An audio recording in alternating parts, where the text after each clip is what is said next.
Welcome to the Deep Dive, where we take a closer look at the sources you share and extract the essential knowledge and surprising insights you need to navigate our fast-moving world. I am your guide, and this deep dive is proudly supported by the channel Manofwisdom. And I am David, an academic and scholar with deep social knowledge, here to help connect these practical insights to the bigger picture. Today, we are focusing on something truly fundamental: how to feel more comfortable, more confident when communicating in English in your everyday life. Yes, because we know that sometimes communication can feel like a race. Maybe you are talking to someone who speaks very, very quickly, or perhaps you run into new words that, were not around when you were first learning the language. It can be frustrating. It really can. It is frustrating when you feel like you are just struggling to keep up. And that feeling is absolutely universal. The world changes quickly, technology especially, and our language has to keep pace. So what we have gathered today from your sources is not high-level theory. No, not at all. It is a collection of gentle, practical, real-life methods. They're all designed to build genuine confidence in both speaking and understanding. So our mission is clear. We are going to unpack those simple steps that anyone, and we mean anyone, can take right now to stop feeling overwhelmed and start feeling engaged. Let us start with what is maybe the most important part, a fundamental shift in mindset. What is so fascinating here is the consistent advice we see across so many different situations. And what is that advice? Do not focus on speaking perfectly. And maybe more importantly, do not worry about understanding every single word you hear. That pressure for perfection, that is usually what stalls people entirely, is it not? You just freeze up because you're trying to translate every single little detail in your head. Exactly. The most important piece of advice is to learn to focus on the overall meaning, the core message, the big picture. We have a wonderful example of this with a story about a man named Tom. He began taking on international clients for his business. Right. And Tom had studied English, of course, but he found himself in these daily meetings where the pace was just so much faster than he was used to. And the language was, well, it was littered with idiomatic expressions. Things like hit the ground running or ballpark figure. Precisely. And he struggled immensely. He would get caught up mentally trying to decode every single one of those idioms. And by the time he figured one out, The conversation had already moved on. He was completely lost. he was. His, what we call his cognitive load, the mental energy he was using, was all being spent on these tiny details instead of the main objective of the meeting. So what was his breakthrough? It came when a seasoned colleague pulled him aside and told him, "Tom, stop worrying about the details. Just focus on the big picture. Are you getting the main intention of the message?" That is what matters. That is what matters. And that realization, it gave Tom permission to just let go of that need for perfect word-for-word understanding. So if he missed an idiom, he just learned to accept it and keep listening for the central idea. Yes. And that immediately reduced his anxiety. It is about lowering the bar from 100% perfect comprehension to sufficient understanding to participate. We see this common thread with another story, too, about Lily. She was a young professional who moved for her dream job. A very common situation. And she understood English well enough, but she was just too shy to contribute during team meetings. She worried constantly about making grammatical errors. So she would practice a sentence in her head, realize it was not perfect, and then just stay silent. And her colleagues missed out on her valuable insights because of it. Her colleague, Peter, he noticed this pattern. And his advice was incredibly simple but profoundly important. What did he say? He said, "Lily, do not be afraid to speak up, even if it is not perfect. The more you speak, the faster you will learn. Communication is about effort, not flawless execution." The moment she decided that making a mistake was okay, the door just opened for her. It did. She started speaking up, and the amazing part was her colleagues did not judge her for her mistakes. They just appreciated her input. So the common thread here, for you, the listener, is really about taking that first step, even when you feel unsure or nervous. If you focus on the big idea, the intent behind your words, you can participate effectively. And that participation is where the real learning begins. Okay, so once you have adopted that confident mindset, here is the #1 practical technique that makes navigating tricky conversations just so much easier It is learning how to ask for help. without feeling embarrassed. Yes, this is an absolutely invaluable skill. It demonstrates that you are an active listener, and it shifts the pressure away from that silent, anxious guessing. It is far more professional to clarify than to just nod along. And risk misunderstanding a key instruction. Exactly. We hear about a man, Daniel, who works in a very busy, modern office. His colleagues spoke very fast and used a lot of technical jargon. And Daniel realized he was not improving by just listening passively. He knew he needed to participate, to actively slow the conversation down when he needed to. So he did something very smart. He decided to prepare a few simple, polite phrases, almost like a little script he could rely on when his confidence flagged. So he made asking a question a habit, not an emergency measure. Yes, his go-to phrase was simple and respectful. Something like, "I am sorry, could you explain that again? I did not quite catch the main point." Or I imagine something like, just to confirm, are you asking me to focus on the report or on the meeting schedule? Precisely. And this approach allowed him to be an active participant. By immediately clarifying, he ensured accuracy, and his colleagues respected him for his diligence. It improved his listening and his confidence. We see a similar, very powerful application of this in a high-pressure environment with Emma, who works in customer service. Oh, that is a tough job. It is. And Emma received a call from a very upset customer who was speaking rapidly, emotionally, making it very hard to process the information. She must have felt that familiar rush of panic. She did. But instead of trying to fake her way through, she took a deep breath and used a simple, honest request. He said, I am sorry. I want to make absolutely sure I understand your issue clearly so I can help you. Could you please speak a little slower? And that simple request, it is such a powerful tool. It did three things instantly. It slowed the conversation down, which gave her time to think. It showed the customer she genuinely cared, and it allowed her to take control of the conversation's pace. This raises an important point about communication psychology.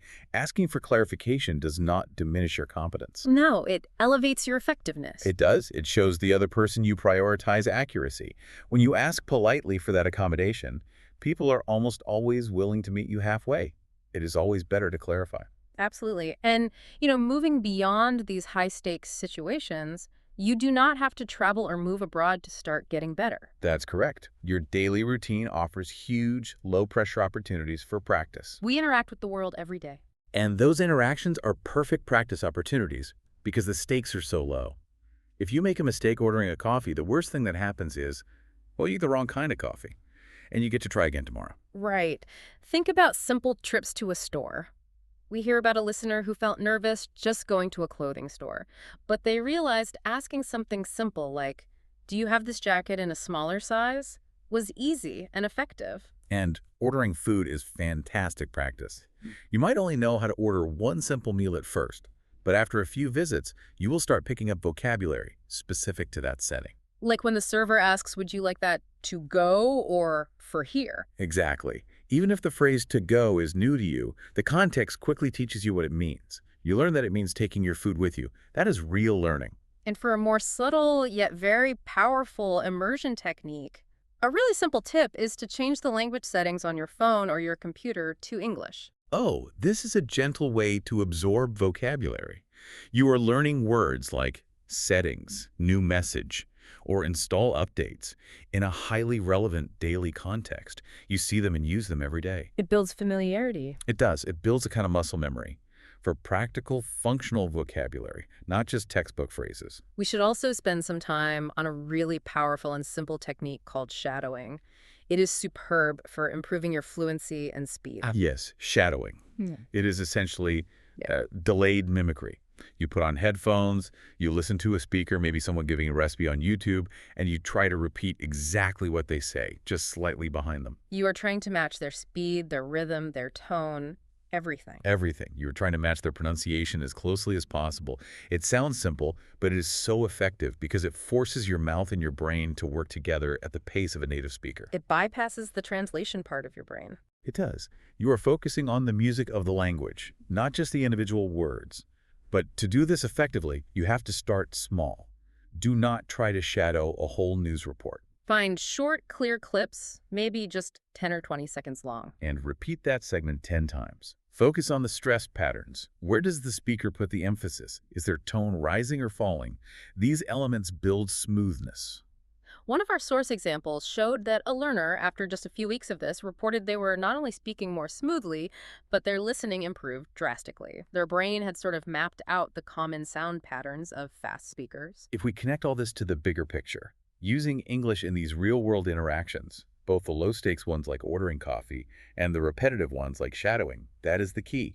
You gain confidence not by avoiding effort, but by putting in the effort repeatedly. Okay, so let us dive into the idea of real-world flow. Because real-life English is often so different from what we learn in textbooks. Vastly different. And to be a confident communicator, we must be prepared for the differences between, say, formal and informal conversations. This differentiation is key, especially when you might be communicating with formal institutions, doctors, banks, and then also in very informal settings like talking with friends. Understanding the register of the conversation is essential. For example, if you're communicating with your bank manager by email, you are using a formal register. You might say, "I would appreciate your response at your earliest convenience." That is professional, clear, polite. But if you were communicating with a close friend about the same general topic, you would use much more informal language. You might just text, "Hey, can you get back to me when you get a minute? No rush." Both are correct, but using formal language with a friend feels strange. And using informal language with a boss could feel disrespectful. Another factor that makes real-world English tricky, especially in fast conversations, is the use of speech shortcuts. Right. Native speakers frequently shorten or blend words together, and this can be baffling if you are expecting the full, separated textbook version of the words. This is where listening really needs to adapt. We often blend phrases together. For instance, the formal question, "Did you eat yet?" is frequently compressed in rapid, casual speech. It can almost sound like one word, like jeet yet. Jeet yet, exactly. The D and yo blend to make a J sound. Similarly, "I am going to go" often becomes "I am gonna go." Learning to recognize these common shortcuts is crucial. If you are waiting to hear the slow, separate words, "I am going," and "to," you are going to miss the meaning when someone says, "I am gonna." This knowledge turns what sounds like noise into recognizable words. And what is fascinating here is how active listening in these different contexts also helps with understanding different accents. Oh, that is a big one. English is a global language, and accents vary so widely. They do. From British and American to Australian and South African. We heard about Lisa, who was used to one specific accent, maybe American English. But when she started traveling, she really struggled to understand people from the United Kingdom. And it was not just vocabulary, like learning that a lift is an elevator. No, it was the entirely different rhythm and pitch patterns they used. And the only answer here is exposure. Seek out media that uses different accents. Listen not just for the words, but for where the speaker places emphasis. It is about building a mental library of variations. Yes, and acknowledging that there is no single correct way that English is spoken. Every exposure, whether it is a podcast or a television show, adds to that comprehension library. Remember, patience with yourself is essential. This is a gradual process. A very gradual process of accommodation and adaptation. So what does this all mean for you today? The path to confidence in communication is not about avoiding mistakes. It is about making the effort, learning how to correct your course gently, and extracting knowledge from every single conversation. Use simple, prepared phrases to ask for help. Do not be afraid to say, "I'm sorry, could you please speak a little slower?" Practice your skills in daily, low-stakes interactions like ordering food. And above all, remember that real communication is always about connection, not textbook perfection. And this raises an important question for you, the listener, to mull over as you go about your day.